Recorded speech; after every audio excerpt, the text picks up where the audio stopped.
Amidst a global health pandemic, we responded. We came together. We kept teaching. We kept learning. We kept discovering. I was impressed by... During our lab, we studied two-dimensional materials. This is all testing data that we have right now. So I'll be interviewing and playing music with a different folk musician. Amidst violent acts of racism, we organized. Being explicitly and intentionally not racist. We have to ask of almost everything we do how our students experience it. We kept working remotely and on campus. We welcome new faculty, new students, and new alumni. It is customary that those receiving their degrees move the tassels of their caps. I ask that you who have just received your degrees move your tassels now. You have just graduated. We kept sharing, and we kept caring. Oh, we think you might need to unmute yourself. There we go. Hey everybody, welcome to movie night. Once you taste this cookie, you will never go back to the store-bought sugar cookie. Thank you so much, and cheers. And now, we come back together. In community, in unity, we are San Francisco State.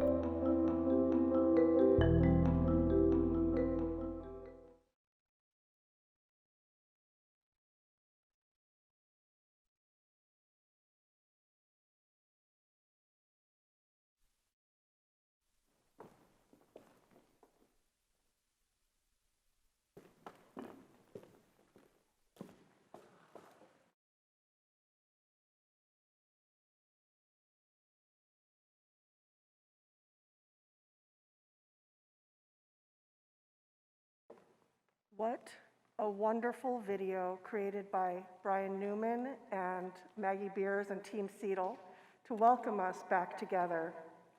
I am honored to be your first speaker today, welcoming you all to the San Francisco State University 2021 Convocation. My name is Wei-Ming Dariotis. I am the faculty director of the Center for Equity and Excellence in Teaching and Learning, also known as CETL, professor of Asian American Studies and affiliate faculty with the Educational Leadership Doctoral Program. I've been asked to provide a land acknowledgement to ground us in our collective work as an institution this academic year.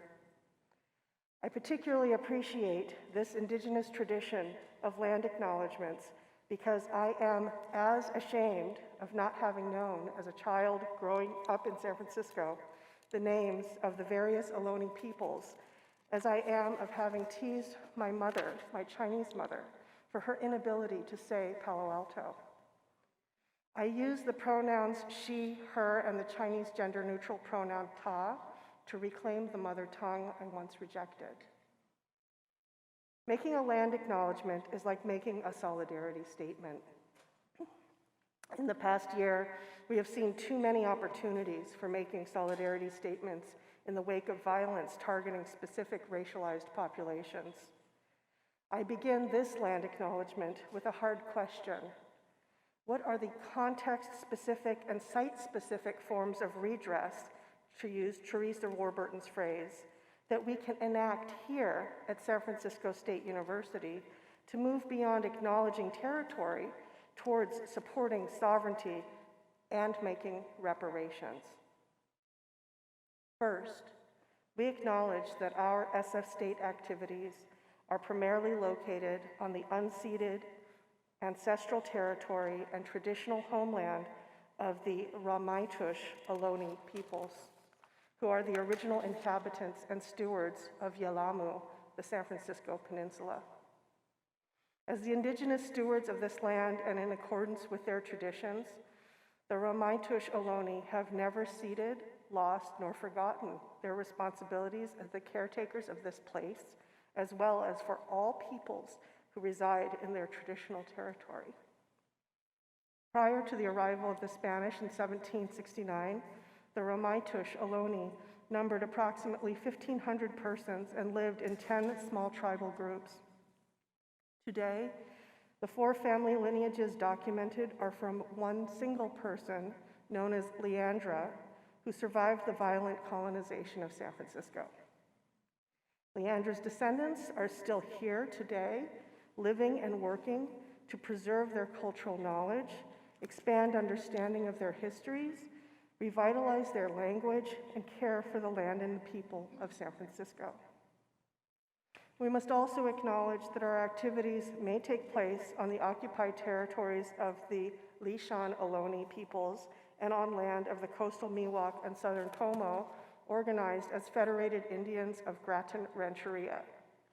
We are honored to teach and learn beside them as guests on their ancestral homeland.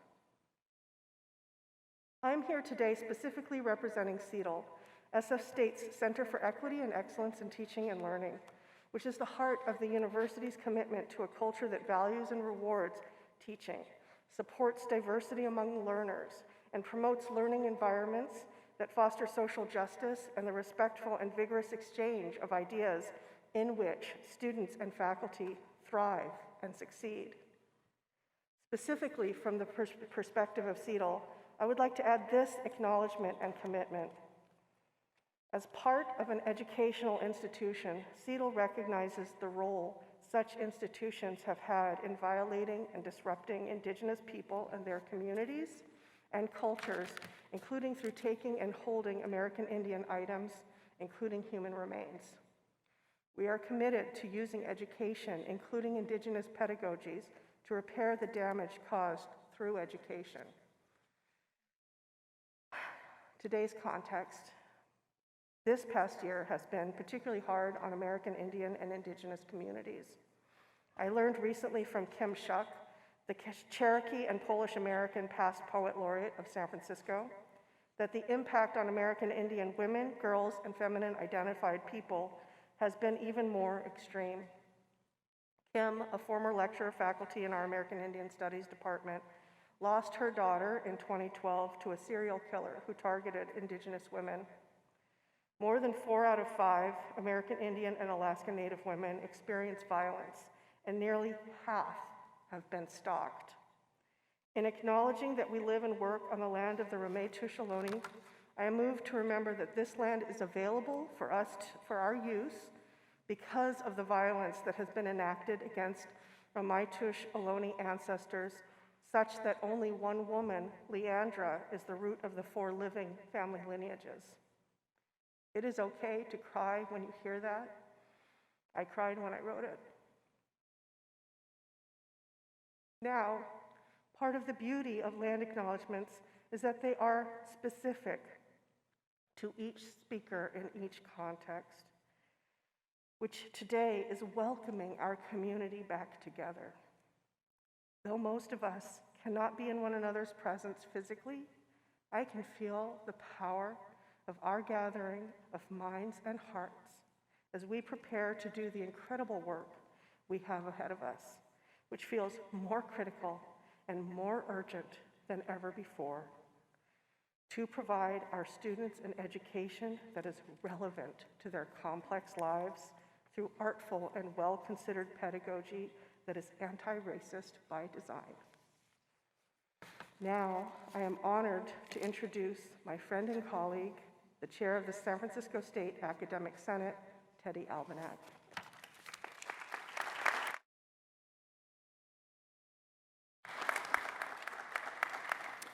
I want to thank you, my friend and colleague, Dr. Dariotis, for your passionate and powerful call. It speaks to a strength that I'd like to remind and refrain today. It is indeed a true honor as chair of the Academic Senate to formally welcome you through mask or screen to the start of the 2021-22 academic year. Of course, we know that the start is in some ways artificial, and for the staff, faculty, and administrators who have been here in person tirelessly throughout the summer, and in many cases since March of 2020, we thank you for your strength, your service, and your labor. So please join me in a round of applause wherever you are, particularly for the staff, for this incredible feat.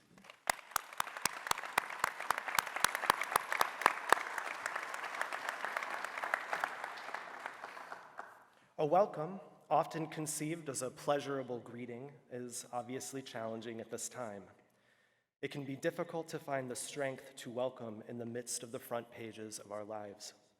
The latest IPCC climate report framing the wildfires affecting our neighbors, the continued experiences of violence and discrimination affecting our BIPOC and AAPI friends, family, and colleagues, and the staggering loss of over 4 million people in the world to the virus that has fundamentally shifted our experience and more locally our semester.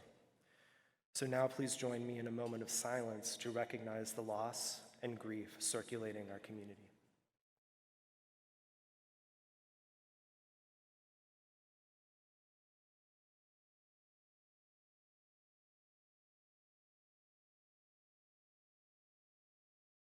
A welcome, though, is more than a hello.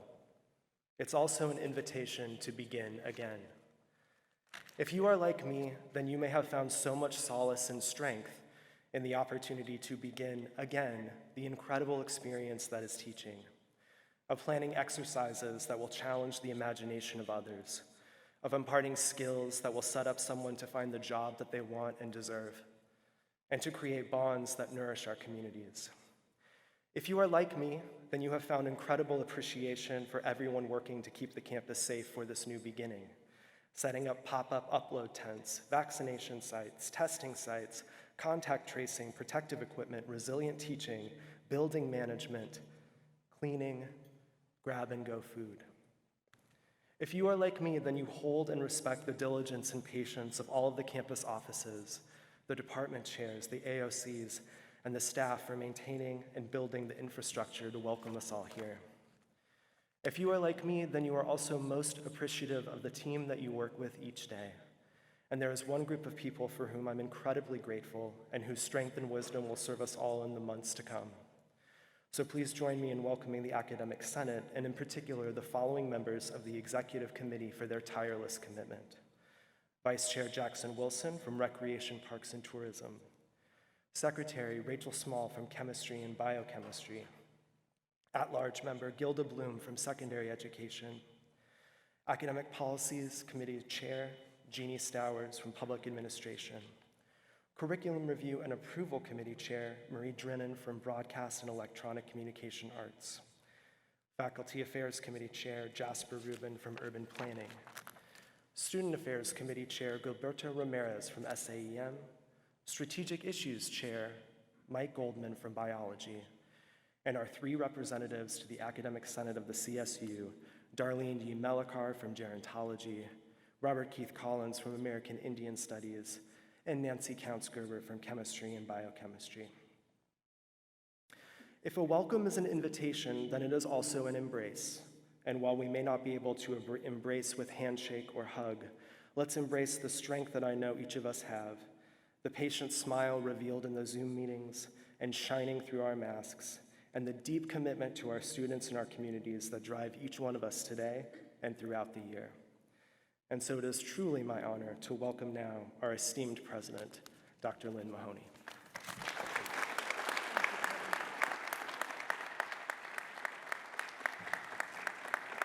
Good morning. I start with an observation. Even with physical distancing, no one ever wants to sit in the front row. So some things remain unchanged. Like many of you, a few months ago, I had a very different vision of what today would look like.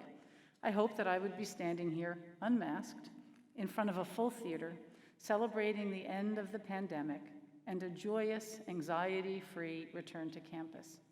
Sadly, that vision has not come to pass. Large numbers of vaccinated people here and across the country are still suffering from the pandemic at high rates, and we know that even the vaccinated can get mildly ill.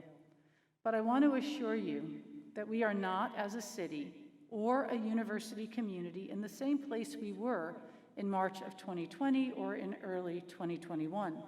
We are highly vaccinated. We have the ability to test and trace, and we know that face coverings reduce the transmission of the virus. As a campus community, we have reduced occupancy this semester and have robust supplies of personal protective equipment. So we will launch our semester masked and careful to follow our health and safety rules. But most importantly, we are here. Most of our offices opened on August 9th, and it was a pleasure to welcome back our colleagues. We welcomed almost 3,000 residential students over this past weekend, and beginning Monday, over 13,000 students will resume their in-person classes. And most importantly, we did this together. Too often, we make distinctions between groups of people who work at a university. Universities thrive when staff, faculty, and administrators and students work together with mutual respect for our different roles and in common cause to support our students. Over the last very hard few months, I have watched us do this. I saw it in the work of the Pandemic Planning Group that includes students, staff, faculty, union leadership, and administrators who met weekly to prepare for our return. I saw it in the work of students, staff, and administrators who worked together to provide access to vaccines on campus for more than 10,000 people. I saw it in the work of faculty, staff, and administrators who transformed courses and provided needed technological and pedagogical support for remote learning and teaching.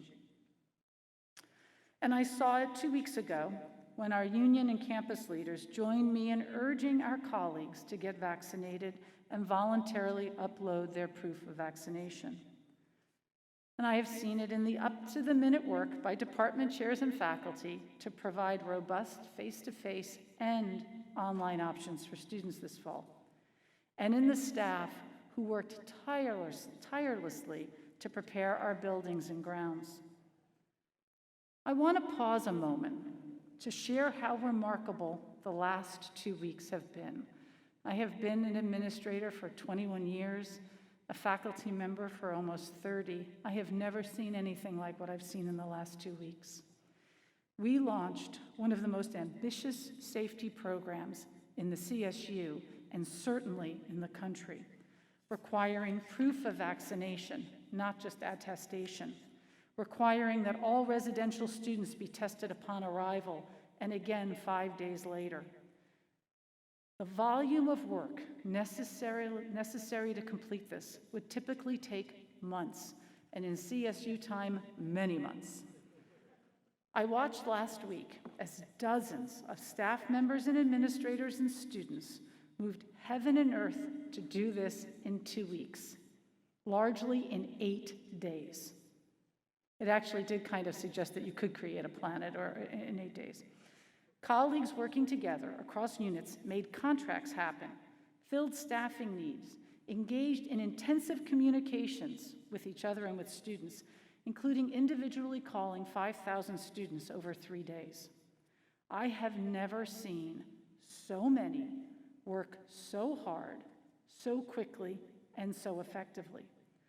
Thanks to their efforts, as all heard in a recent email from me, we have one of the highest vaccination rates in the CSU, and our testing of residential students showed extremely low rates of positivity among them. I want to give a special shout out to the teams in student health services, housing and conference services, residential life, and enrollment management, as well as to all who volunteer from other units to help. Having watched us do this, I am confident we can do anything. Later this year, we will launch a university strategic planning process that will require that we all participate, that we listen and learn from one another, and that we align our priorities. The level of collaboration that I saw these past few months heralds well for what we will accomplish. I have been perpetually awed by what we were able to accomplish over the last 17 months, and again, almost all of it virtually. We will have an opportunity to hear from Provost Jennifer Summit shortly, who will share highlights from academic affairs. I will share a few from colleagues in other divisions. Our colleagues in administration and finance work diligently to increase transparency in university budget planning and to streamline some of our processes. I want to thank the University Budget Committee for their work, particularly on providing me guidance for the distribution of our higher education emergency relief funds. We were able to distribute $74 million to support lost revenues and increased costs related to the pandemic. And we were able to distribute almost $29 million in emergency aid to students. Nothing thrills me more than my ability now to announce that we will distribute an additional $41 million to students over the next 2 or 3 semesters. I also want to thank the Budget and Logistics Work Group, who oversaw our safe operations and implemented the health and safety protocols that preserve the health of the San Francisco State community. This resulted in one of the lowest rates of COVID infections of any CSU, and their work allowed us to open safely this fall. Our colleagues in University Advancement had a strong fundraising year, raising $17 million and setting a record for annual fund gifts. And thanks to the continued support from our foundation, our alumni, and our donors, we were able to assist hundreds of students in need with the Hope Crisis Fund. Colleagues in strategic marketing and communications are building new partnerships with admissions and outreach to help us better share the San Francisco State story and build stronger enrollments. Thanks to the efforts of University Enterprises, we returned to campus to find 2 new, beautiful buildings. We completed construction of our first new academic building at San Francisco State in 25 years, the George and Judy Marcus Hall for the Liberal and Creative Arts, and opened a new residential hall, Manzanita Square. These buildings will provide access to state-of-the-art learning spaces and create critically needed student housing. I encourage everyone to stop by and visit the new buildings. Thanks to the efforts of University Enterprises and financial support from the CSU and a lot of hard work on the part of our colleagues in the College of Science and Engineering, we begin work on a new science building. Demolition is currently underway and construction will follow with an anticipated opening in 2024. And given how fast this summer went, I feel like 2024 will be here any day. Our colleagues in Student Affairs and Enrollment Management created new opportunities for Gators and their families to connect virtually with students, with faculty, with staff and administrators, and developed online ways for students to engage and connect. They provided critical support for all students, with special attention paid to assisting our students most in need, from providing legal support to undocumented students to basic needs for those suffering from housing and food insecurities. Among many improvements in enrollment management, changes in how we process graduation applications reduced the time that our graduating Gators had to wait to have their degrees confirmed from as long as 12 weeks to less than 2. Creating even happier alumni. They are developing new partnerships with the city to increase access for students from historically underserved communities. And we welcomed a new vice president, whom you will hear from later, Dr. Jamila Moore. Student success remains our highest priority and requires the efforts of all. We graduated more than 8,400 students last May and saw improvements in student retention for the first time in 2 to 3 years. Our gains are due to many things, and to the work of every single San Francisco State employee. I want to highlight 2 of the many things that likely contributed to greater success for students: improvements in academic advising and the incredible growth in faculty development for teaching and learning. Significant changes in advising, including a new approach to first-year students, greater collaboration between advising units, and the successful shift to online and electronic advising resulted in a 20% increase in advising appointments. Thanks to the joint efforts of colleagues in Student Affairs and Enrollment Management and Academic Affairs, we successfully launched an electronic degree planner, which will enable students to explore degree requirements and plan pathways to graduation. This is a nationally proven game changer for helping students make informed choices and maintain their momentum toward earning their degrees. It goes without saying that how students learn and what they experience in the classroom are critical to their success. Over the last 14 months, more than 80% of our faculty participated in a professional development program with the Center for Equity and Excellence in Teaching and Learning. Focusing on justice, equity, diversity, and inclusion, and the pedagogies of inclusive excellence, CEDL's courses helped ensure that faculty and students transition successfully to online learning in ways that align with our core San Francisco State values. As I have said elsewhere, Diversity is easy, but inclusivity hard, which makes CEDL's initiatives that much more critical. And they are far from alone. Many across campus are deeply involved in this work. Despite the challenges of the pandemic and ongoing white supremacist and systemic discrimination and violence in the US, we as a campus move forward on the commitment we made to be an intentionally anti-racist university. We launched the Bias Incident Education Team, a portal and process for people to report bias-related incidents and receive assistance. As our communities reeled from waves of hate, including anti-AAPI violence, faculty, staff, administrators, and students from the College of Ethnic Studies, the Division of Equity and Community Inclusion, CEDL, Associated Students, and other campus offices and departments offered opportunities for education and solidarity. Hundreds of members of the university community repeatedly gathered in support of one another, hungry to listen, learn, and commit to action and change. As incidents of anti-Semitism and Islamophobia increased across the nation, the Interfaith Programs Office strengthened its work to combat these forms of hate, including partnerships with campus and community groups. Among other tangible outcomes of this work, we will see the opening of a Muslim prayer space in the Cesar Chavez Student Center this fall, and the launch of an initiative to combat anti-Semitism on campus. One of our most ambitious initiatives last year was Black Lives Matter at San Francisco State. We created the Black Lives at San Francisco State Advisory Group to ensure that all units across campus continue their work and work in concert to address the needs of Black students, faculty, and staff.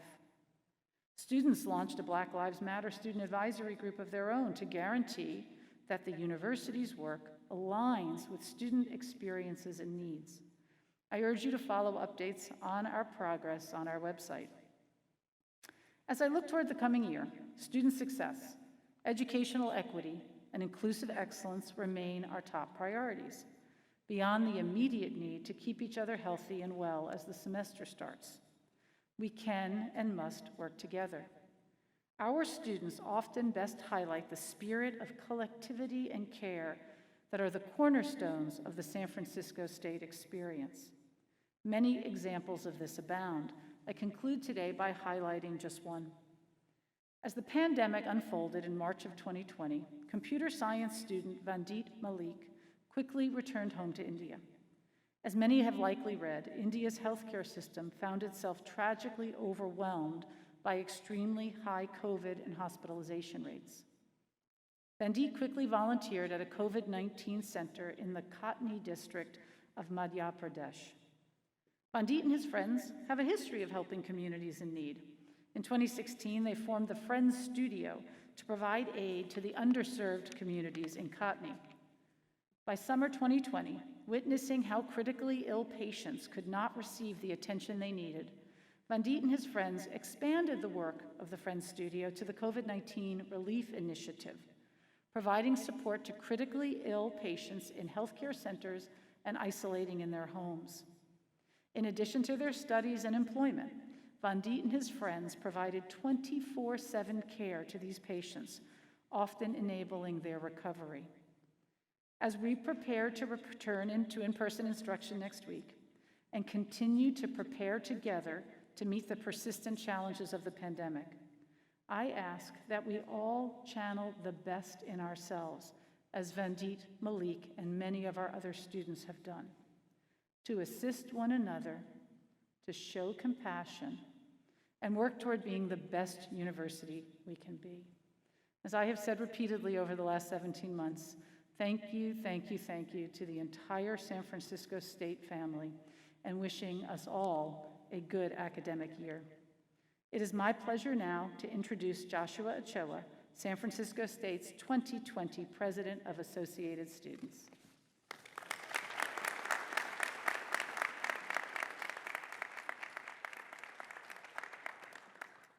Hello, everybody.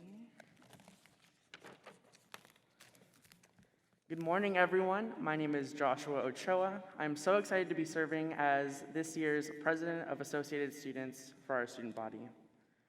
Associated Students serves as the official voice of all students here at San Francisco State. Our mission drives us as student leaders to listen to our students' concerns, advocate for and empower students' voices, and collaborate with campus partners to ensure that students' needs are met. Alongside our AS Board of Directors is an incredible team of student and professional staff who make our organization thrive with both passion and energy and ensure that we continue advocating for students as a united team. If this past year and a half has taught us anything, it is that we cannot address the challenges that we face alone.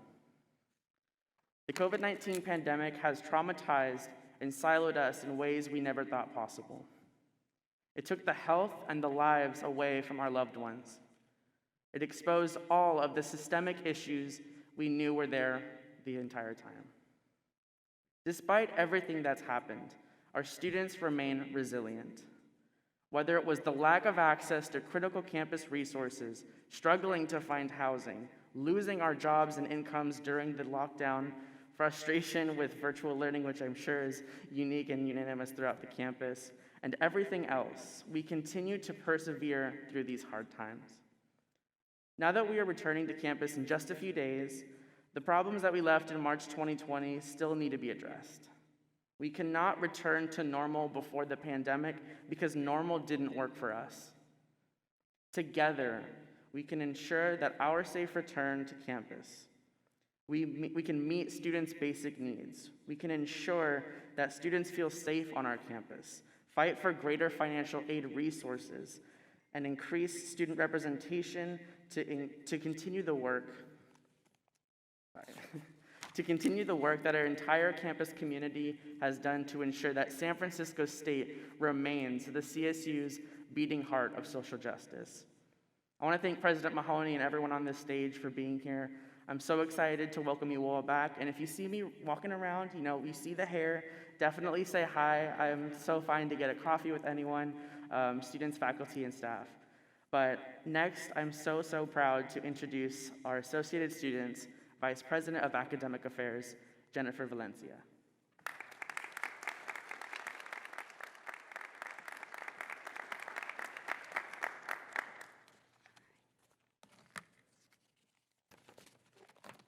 Sorry, y'all, I was trying to find the right page.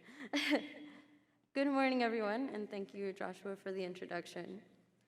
Unity is an ideal that we all desire, but will never meet unless we hold ourselves and others accountable for doing right by our students on our campus.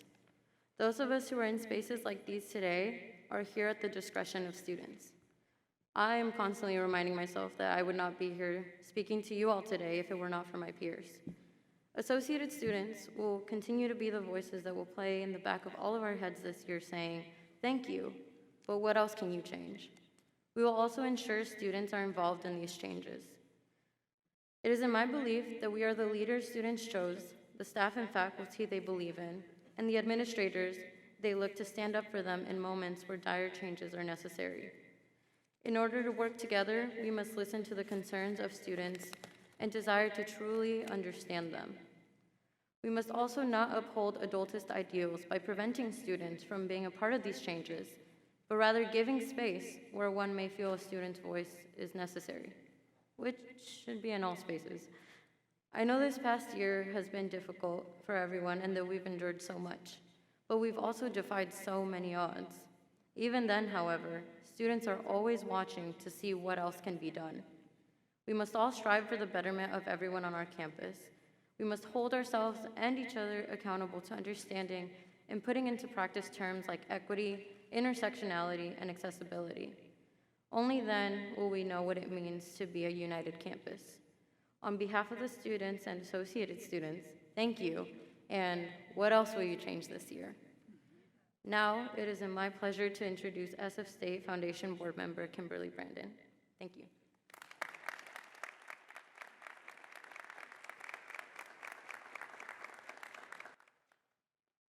It is an honor to present the 2021 Distinguished Faculty and Staff Awardees.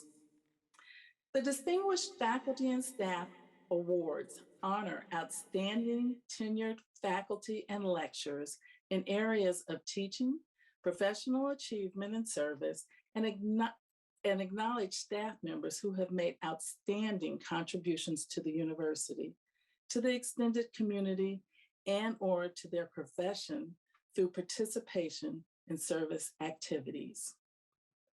Sponsoring these awards allows the San Francisco State Foundation to show our deep admiration and respect for these incredible individuals and their achievements. I am proud to share a little bit about our awardees. The recipient of the Excellence in Professional Achievement Award is Dr. Russell Jung. Dr. Jung is an internationally recognized scholar of Asian American studies with a long history of proactively using his academic career to advance social justice and social change. When news of the COVID-19 epidemic in China broke, Dr. Jung began to document news accounts of anti-Asian hate and reported on the upsurge of incidents of shunning, harassment, and boycotts of Asian businesses. To expand and collect more data, Dr. Jung and his collaborators launched Stop AAPI Hate in mid-March 2020 to gather self-reported incidents of hate. Since its inception, Stop AAPI Hate has been featured consistently throughout the pandemic in national and international press. Dr. Jung actively involves students in his scholarly pursuits, where he trains them in research design and report writing and helps them develop interviewing and oral communication skills, which empowers them to become agents of change. The recipient of the Excellence in Service Award for staff is Shanice Robinson. She is a San Francisco State alumna who earned her bachelor's degree in Africana Studies and her master's degrees in Ethnic Studies and Education, Equity, and Social Justice. Ms. Robinson served as the Campus Visits and Tours Coordinator in the Department of Undergraduate Admissions and Recruitment. In this role, Ms. Robinson managed her department's website and social media presence. She also arranged meaningful photo shoots for the team to showcase their diversity. Ms. Robinson's service to San Francisco State goes beyond what she did for her department. Her commitment to equity and social justice led her to found the Soul of San Francisco State with the goal of representing, reflecting, giving voice to, and honoring the Black community at San Francisco State and the Bay Area at large. Dr. Sally Pacquiaon is the 2021 recipient of the Excellence in Service Award for Faculty. Dr. Pacquiaon is an associate professor in the Department of Biology. She served as the Biology Advising Coordinator for 13 years and has been active on multiple department committees with the goal of creating more inclusive classrooms. Dr. Pacquiaon is an active leader in women in science and engineering. Through NSF-funded efforts, she is working to advance gender equity in workload and evaluate recognition received by women who commit their careers to service. Dr. Pacquiaon has served on the academic policies and curriculum review and assessment committees of the Academic Senate.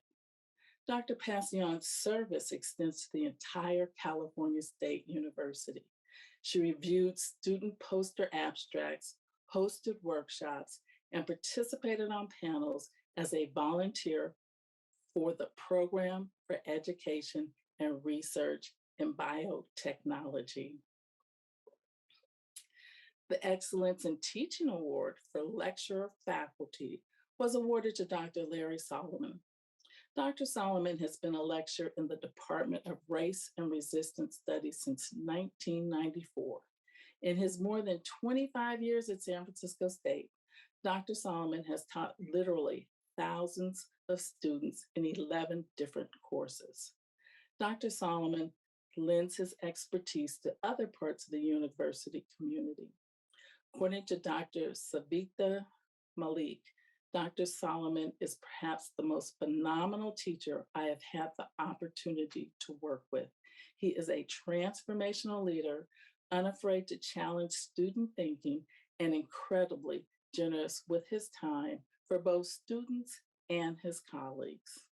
He has mentored every one of the new Metro faculty who teach critical thinking, supporting their content knowledge, curriculum development, and pedagogical practice.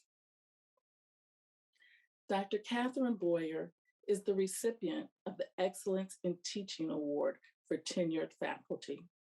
Dr. Boyer is a professional at the Estuary and Ocean Science Center and Department of Biology, where she actively works to integrate her scholarship with her classroom instruction. Her impact on students has been profound. In April of this year, 11 former students mobilized to nominate Dr. Boyer for a Professional Society Award to recognize her as an exemplary educator. Dr. Boyer has been an innovative instructor, especially over the past year. She managed to deliver field trips virtually using a Wi-Fi hotspot, her laptop, and a smartphone. Dr. Boyer has also been involved in the development of the interdisciplinary Marine and Estuarine Sciences MS program and the Dive into Ecology and Evolution program for upper division undergraduate students. Congratulations to all of our awardees. We are impressed by your commitment to San Francisco State, our students, and to the world. And now it is my pleasure to introduce Jennifer Summit, Provost and Vice President of Academic Affairs.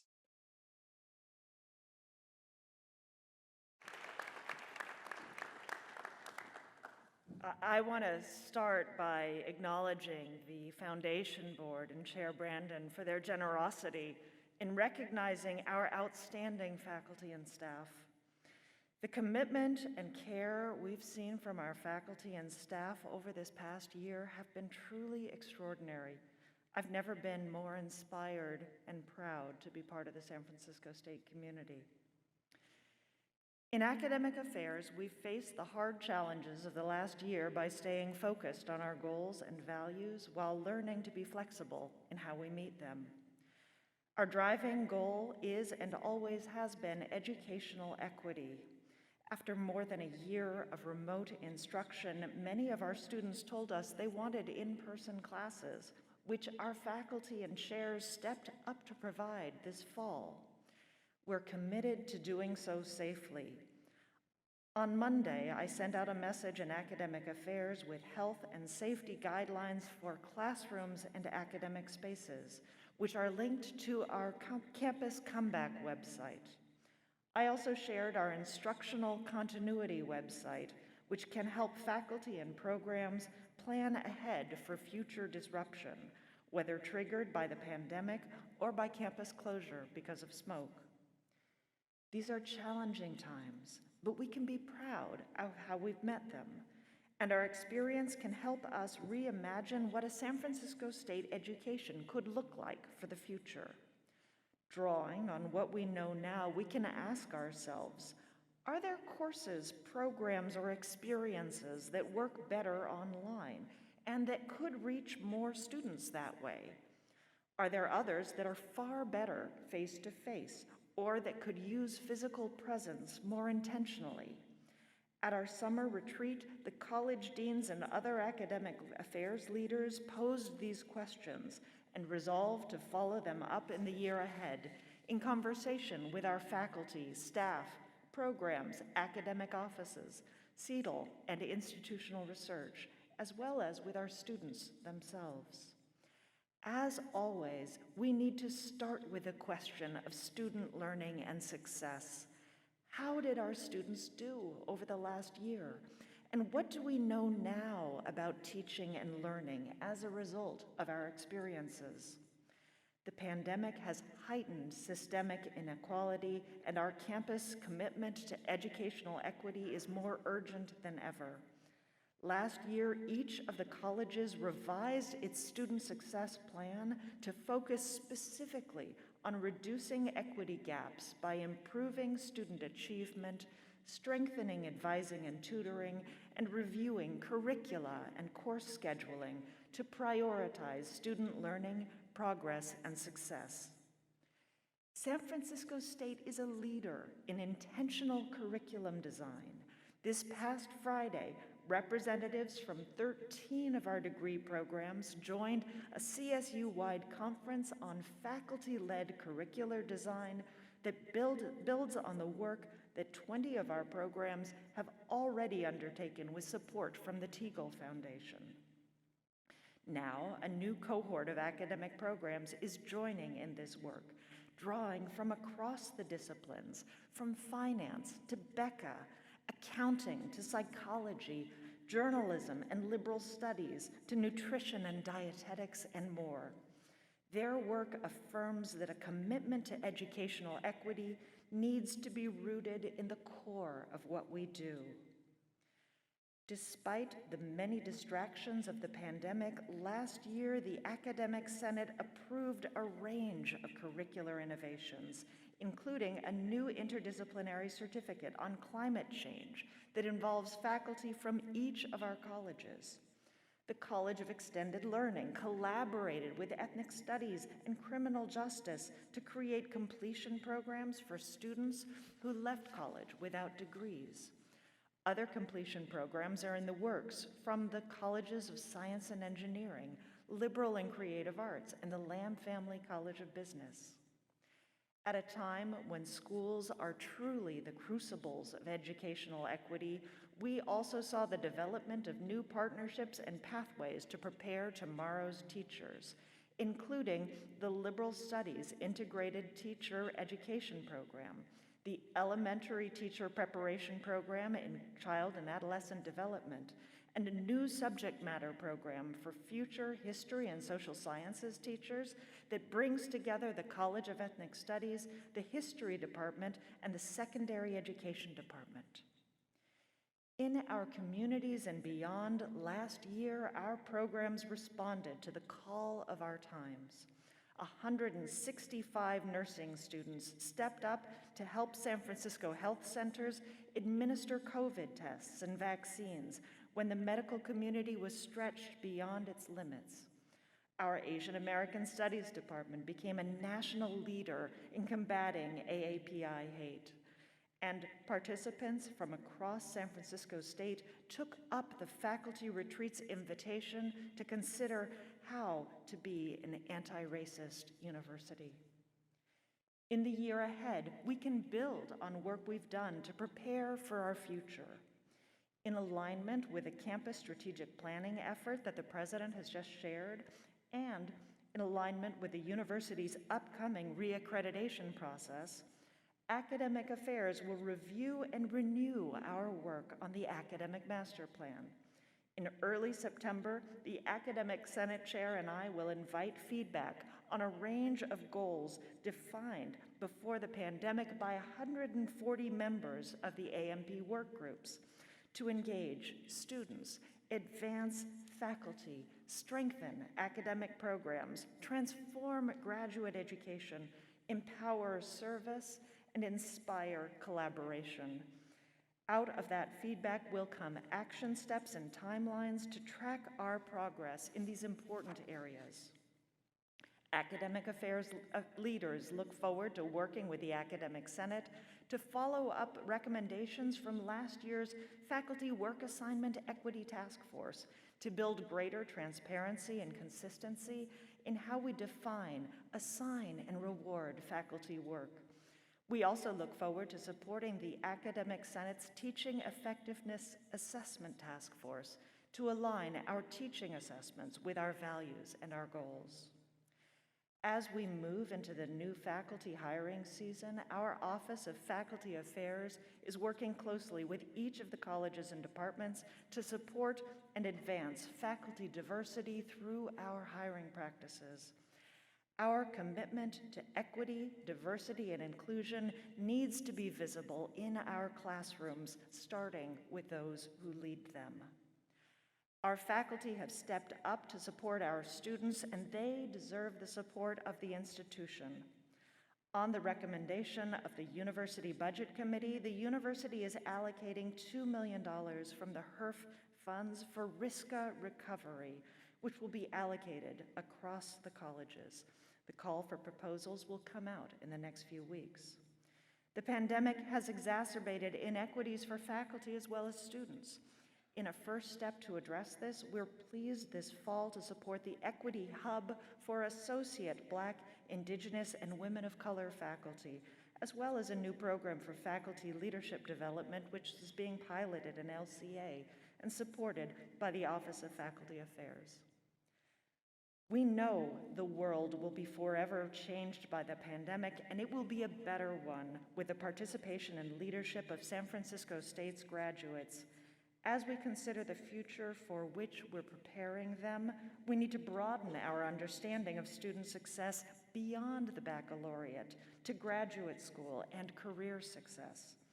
To this end, I'm very happy to share that starting this year, the Office of Career Services and Leadership Development will move into academic affairs to promote its integration with academic advising and the work of the colleges.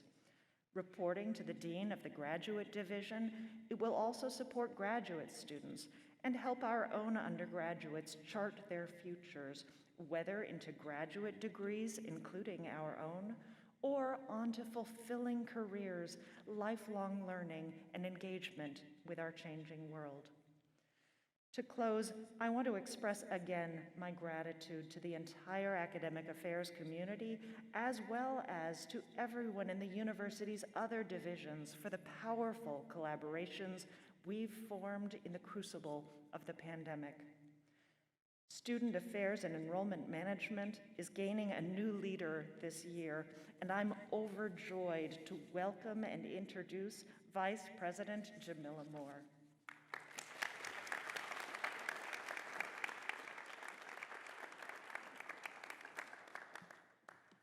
Hello, I am Dr. Jamila Moore, Vice President of Student Affairs and Enrollment Management, and I'm honored to be joining the Gator family, this team of distinguished leaders, our venerated scholars who transcend the classrooms, the staff who work tirelessly, and certainly our fiercely passionate and inspirational students. As an alumnus to the CSU, I am so excited to be a new member of the Gator family, and I offer each of you a warm welcome to our Convocation. I am thrilled to be a part of this organization with a continued commitment to equity and social justice. The start of the new academic year is a time of excitement, and certainly this year is an amplification to the energy pulsing through our campus. We are coming back home, sitting in our classrooms, meeting professors and advisors and mentors in person again, seeing old friends, living on campus, in our beautiful residence halls, and maybe finding that quiet nook in the library that we haven't visited in quite a while. I cannot wait to see what we can do together in the year ahead. I would like to thank the Student Affairs team and Dr. Beth Helwig for all their hard work last year and for getting us to this point. And a deep and emphatic thank you to President Mahoney for this opportunity to work with a fabulous team and for your unwavering leadership and support over the last 18 months.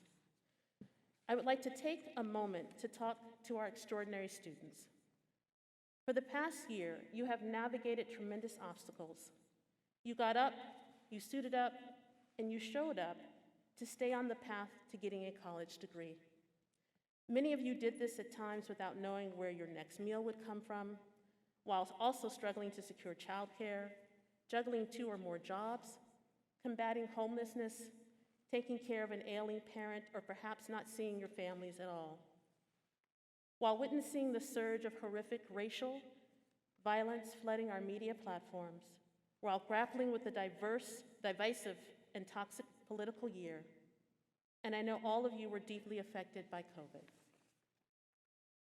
Please pause with me for a moment of gratitude and celebration for our San Francisco State students.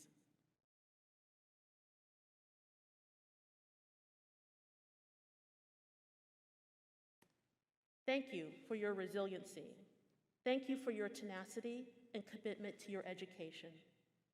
Increasingly, many of our students are, as I was, first-generation college students, and they embody the hopes and dreams of their ancestors. They will achieve their goals and dreams because of the education they receive at San Francisco State University.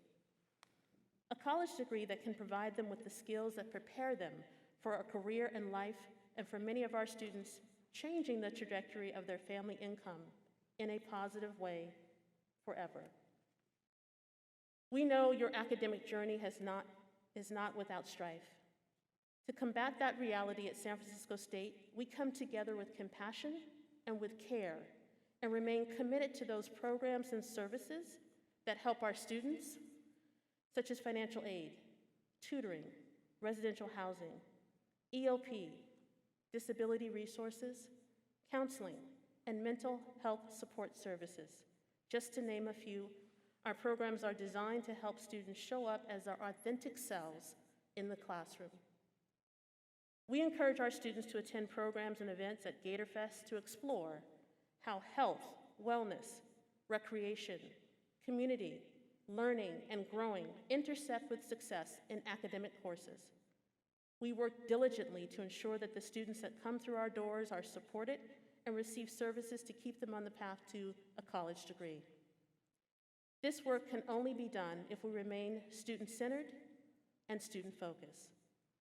As members of the Academy, it is our responsibility to ensure that our students stay on the path to completion.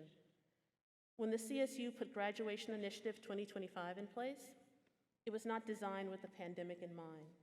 Yet, here we are. We continue to identify innovative ways to collaborate and serve our students. We continue to meet this moment, to live and breathe our San Francisco State motto that experience teaches because it's teaching us too. We are learning to be resilient, to be better at serving our students in this bifurcated world of in-person and virtual learning, to be successful in meeting our goals despite the myriad barriers in the last year and a half.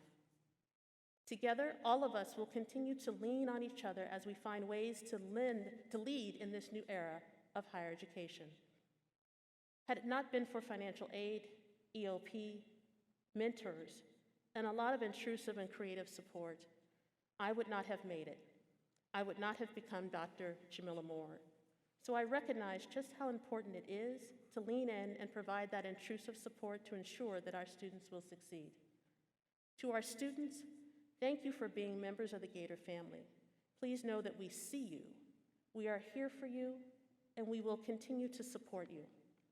Everything we do is about our students because without them, there is no institution. The Student Affairs team stands ready to lead with humility, listen with respect, and continue to move forward with compassion and care to ensure your success. To our greater San Francisco State family, we will look for every opportunity to partner with you so we can continue to create authentic, holistic learning experiences for students to thrive. I look forward to working with all of you, and I hope we have a fabulous, engaging, and productive year together. Go Gators, thank you. I'd now like to welcome Dr. Fred Smith.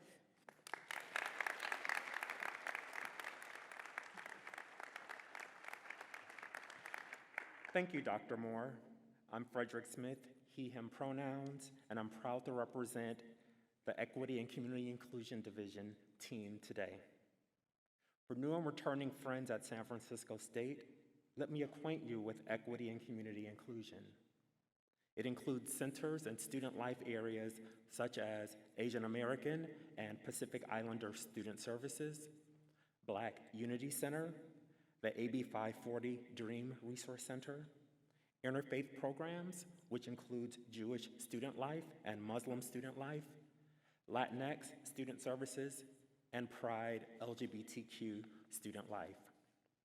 Our professional staff team consists of Arlene, Lassie, Tarshell, Brianna, Bucket, Christian, Luis, Raju, and me. Equity and Community Inclusion reports to Student Affairs and Enrollment Management. Connect with us on Twitter or Instagram at SFSUDECI. Our area is responsible for leading, implementing, and evaluating programs, initiatives, events, and activities designed to facilitate intercultural and intergroup dialogue, promote equity and inclusion, advance social justice, and improve campus climate for all of our students, staff, and faculty.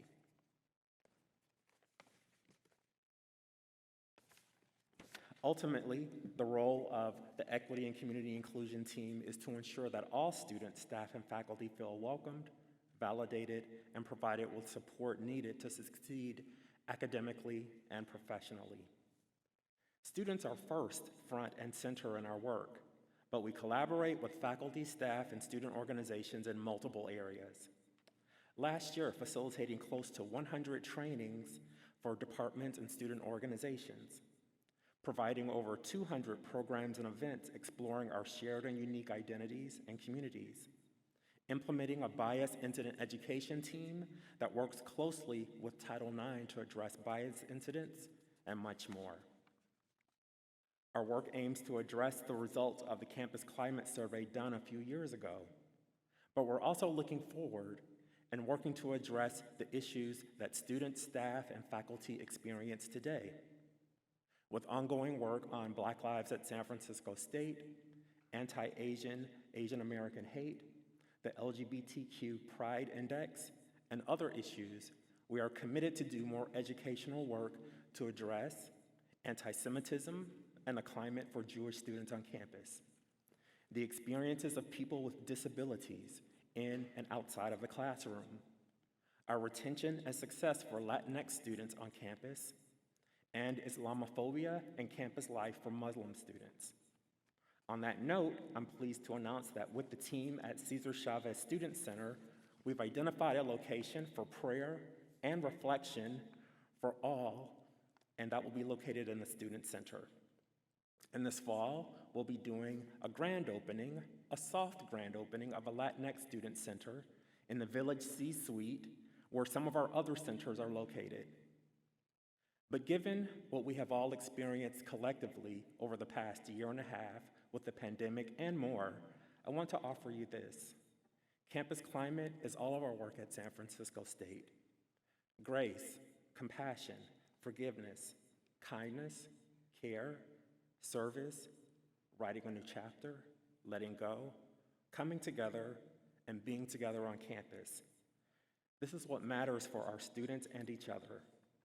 We are all responsible for what our students, our coworkers, and each other experience on campus, especially how we make our most marginalized and minoritized students, staff, and faculty feel. Social justice is part of the fabric of San Francisco State University. We have to make this a practice in how we treat each other now that we're back on campus. I am optimistic and hopeful that we, you and I, can make the individual, departmental, and institutional changes needed to ensure the success of all of our faculty, staff, and our students. Thank you. And now I would like to introduce CSUEU Chapter President, Sandy Noda.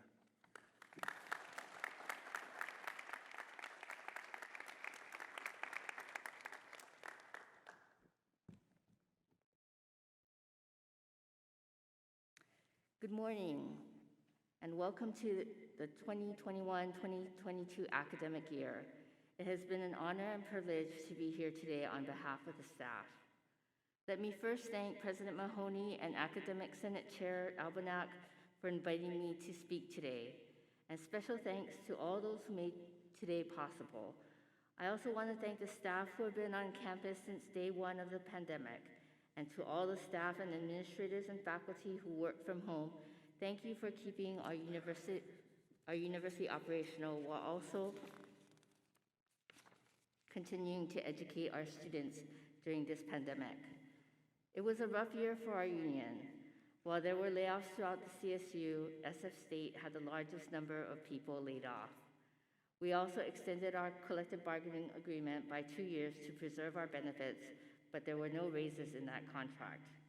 And now we are here today with the other unions, management, and the Academic Senate to repopulate our campus for fall 2021. And this was supposed to be the quiet year for the union, but it turned out to be the busiest and probably the most exhausting and mentally draining year since I became chapter president. Union work never ends, as next year we will be bargaining for our new contract. I also want to thank the CSUU chapter leadership and stewards. As volunteers for our union, there is no additional compensation or release time for union work. Many give up their lunch hour, weekends, and evenings for local and statewide meetings. So when you get a chance, thank your union for their hard work. Special thanks to my former administrator, Teresa Rivero, and my current administrator, Dean Amy Suyoshi. Both have been supportive of my union role. I have several asks this year. The first is simple: include us and hear our voice. Let us have an equal and equitable voice on committees. I cannot tell you how many times I reminded groups that it is not just about the faculty and students. Give the staff the same amount of release time that the faculty get for participating on committees. The staff deserve the same recognition and respect as the faculty. My second request is that we improve our communications with each other. The top-down approach has not worked, and sending employees to the website or campus memo is not the solution. I don't have the answer, but we need to find a better solution. My last ask is for each and every one of you. Be understanding and show your compassion to each other as we repopulate our campus. Many of us are working through our anxiety. Take time to listen, and I mean really listen to each other. Remember that this is not a campus of just faculty and students, and that we would not have a university if it not were for the staff. Be thankful and show your thanks. Appreciation has no hierarchy, and it should be shown across the board. Many of you saw the joint letter signed by the President, James Martel, Teddy, and myself. And although CSUU is still working on both a medical and religious exemption form, if you are vaccinated, upload your card. Our joint message was and still is simple: if you can get vaccinated, go and get it done. Thank you again for having me here today. Take care and be safe. It is my honor to introduce James Martel, President of the California Faculty Association.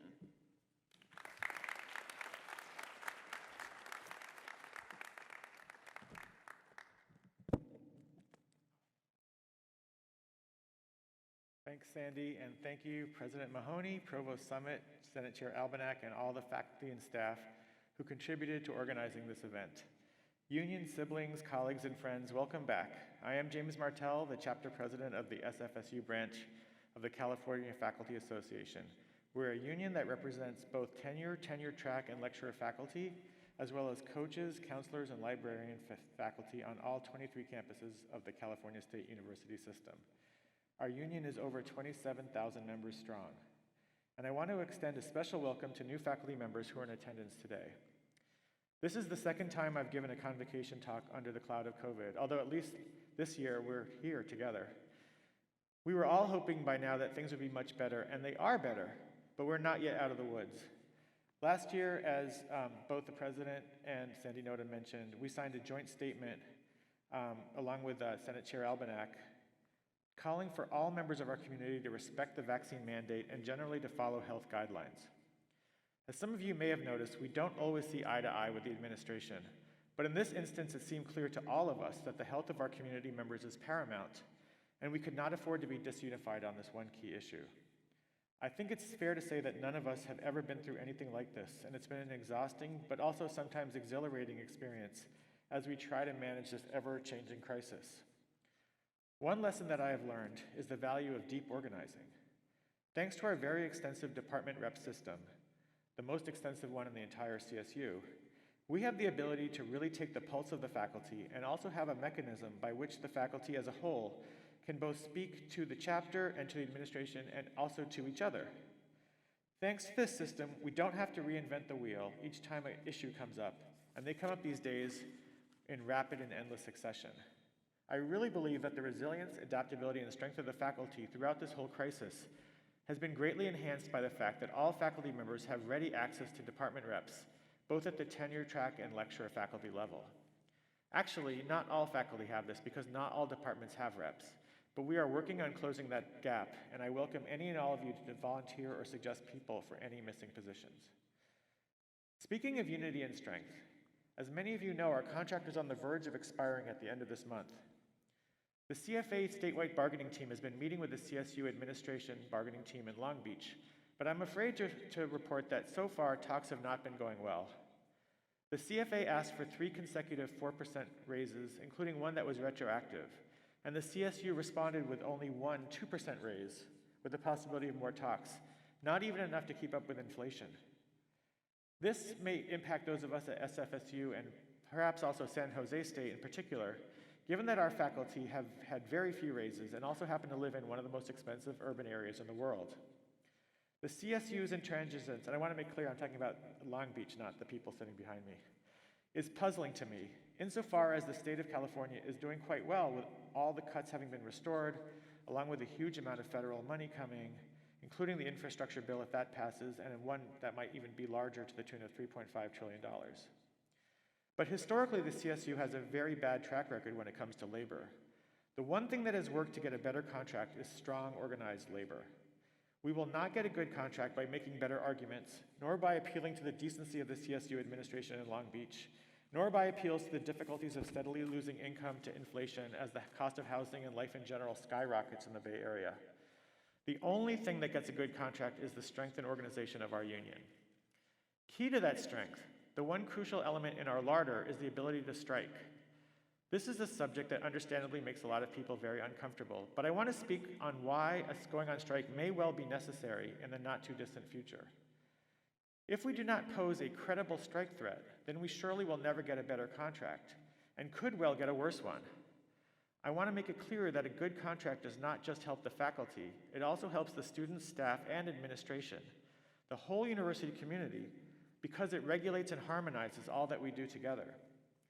The CSU, in their own proposals, has been trying to take away some basic rights that we have long held, such as the ability to grieve over discrimination cases as a contractual right.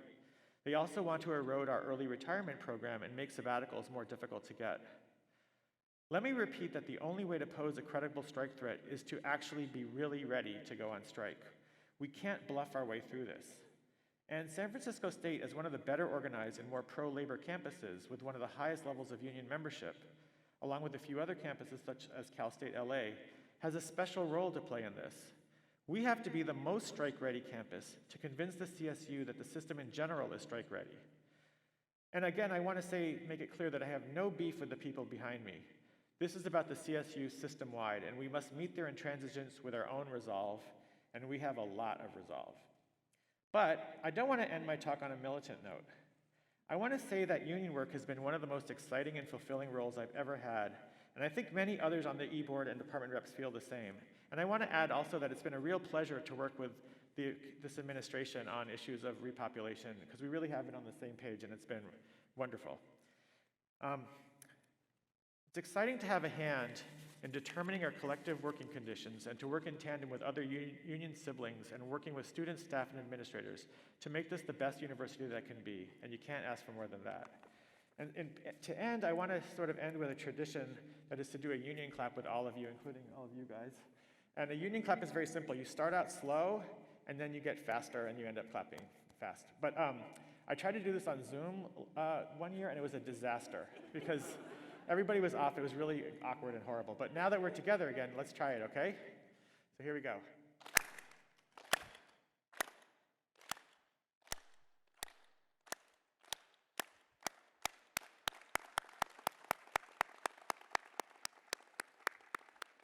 Perfect, perfect. And now it's my pleasure to reintroduce our Senate Chair, Teddy Albanak.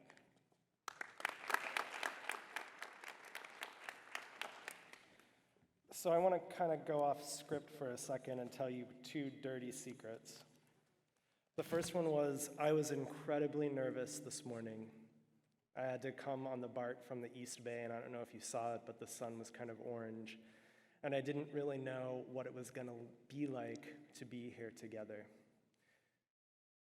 I want to tell you the second dirty secret, which is I get to talk to a lot of people across the system, and they are so envious of us, not only for all of the teachers and students and staff, but also because of the genuine and committed support to shared governance that our campus shows. And so the remedy I found to the first is actually the second. And so seeing everyone today, our administrators, our union leadership, our committed efforts to diversity and inclusion, and of course associated students, I'm so overwhelmed and grateful. And so while I know that I don't know what the future holds, I know that I'm not going to be as nervous next week when I come in as I was this morning. And I think we should clap for that.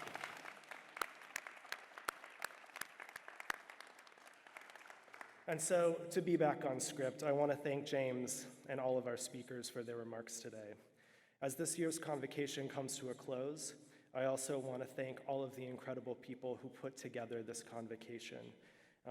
Myrna Vasquez from the Senate office, Aaron Ben and the entire LCA events team, Bobby King and Luis de Paz Fernandez from the Office of the President, Nicole Lang from University Advancement, Nicole Redding and all of the members of the DPRC team, Maggie Beers and Brian Newman from CEDL, Andrew Roderick, Christian Alvarado, Alex Orr from Academic Technologies, Barbara Stein and Paul Asper from Strategic Marketing and Communication, and based on that list, you know what a genuine commitment across division something like this is, but also something like the entire year.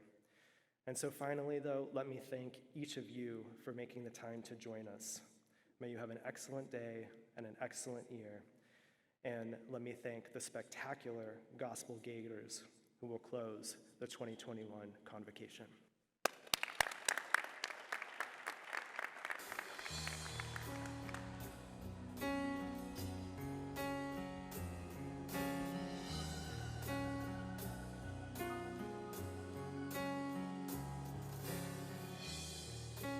Magnify the Lord with me, for whom the Son he hath redeemed. Clap your hands, rejoice.